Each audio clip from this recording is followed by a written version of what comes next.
কৃষ্ণ, রাধে রাধে বন্ধুরা, কেমন আছে সবাই? নিশ্চয়ই সবাই ভালো আছে, আর আমিও ভালো আছি। তো সকাল সকাল গোপাল সোনার দর্শন করে নাও।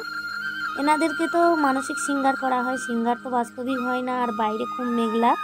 চলে এসেছি একদম রান্নাঘরেই। তো এখন প্রায় দুপুরের কাছাকাছি, মানে দুপুর নয়, সকাল 10টা বাজে, দুপুরবেলাটা ভুল।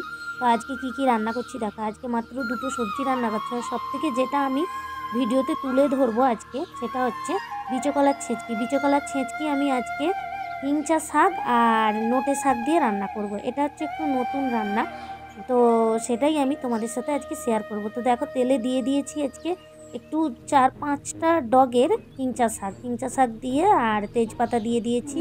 সরষার তেল দিয়ে অবশ্যই রান্না করতে হবে, এবং আদাটাও দিয়ে দিলাম। আর তার আগে একটু হলুদ দিয়েছি যাতে না আদা ছিটকায়। আর এই যে বিচা কলাটা নুন হলুদ দিয়ে একটু ভাপিয়ে রেখেছিলাম, মানে সেদ্ধ করে, তো ওটার সাথেই আলু বেগুন আর বিচা কলাটা আমি তুলে দিয়েছি। দিয়ে ভালো করে এই যে নাড়াচাড়া করছি। তারপর দিয়ে দিলাম নুন, তারপর এর মধ্যে দিয়ে দেবো হলুদ, তারপর দেবো এর মধ্যে লঙ্কা, তো লঙ্কা গুঁড়ো আর জিরে গুঁড়ো, ধনিয়া গুঁড়ো, এইগুলো দিয়ে একটু ভালো করে সবজিটাকে কষে নেব, মানে ভালো করে একটু হালকা ভাজা ভাজা করে নেব। তো বন্ধুরা, এই বিচা কলার ছেঁচকি অনেকে অনেক রকমভাবে রান্না করে, কিন্তু আজকে আমি সম্পূর্ণভাবে কিন্তু নতুনভাবে রান্না করছি। যেটা ওই যে বললাম, একটু নোটে শাক দেব, আর প্রথমে কিন্তু 4-5টা ডগ হিংচে শাক, যেটাকে হিংচা শাক বলে, সেটা। তো হিংচা শাকটা খুবই কম দিতে হবে, কারণ হিংচা শাক হচ্ছে তিতা, তেতো টাইপের, এটা তোমরা তো সবাই জানো। তো এই জন্য হিংচা শাকটা তেলেও ভাজতে হবে, এমনি দিলেও হবে না, নাহলে একটা গন্ধ উঠবে।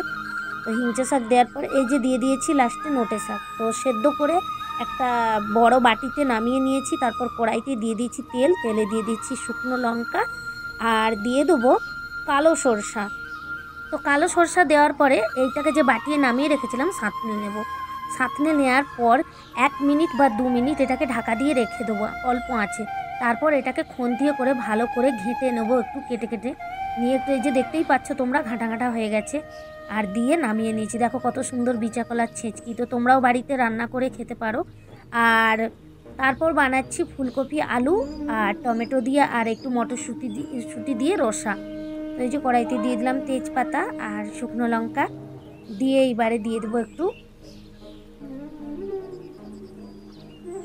পাঁচফোড়ন দিলাম।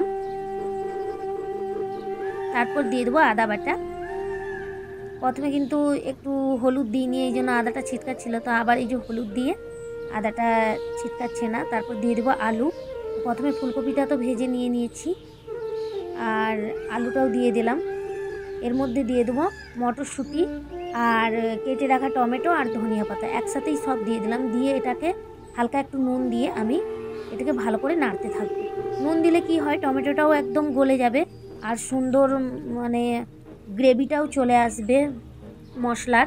তো এর মধ্যে মশলা দেব জিরে গুঁড়ো, ধনিয়া গুঁড়ো, হলদি পাউডার, যেগুলো দিয়ে থাকি বেশিরভাগ, তো সেগুলো দেবো। দিয়ে ভালো করে এটাকে নাড়াচাড়া করে মিশিয়ে নেব, ভালো করে মানে ভাজা ভাজা করে নেব।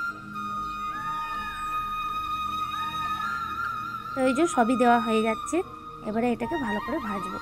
তো আমার আজকে বিশেষ করে মূল উদ্দেশ্য ছিল যে বিচা কলার ছেঁচকিটা যে অন্যতমভাবে রান্না করছি, সেটাই আমি কিন্তু তোমাদের কাছে তুলে ধরছি।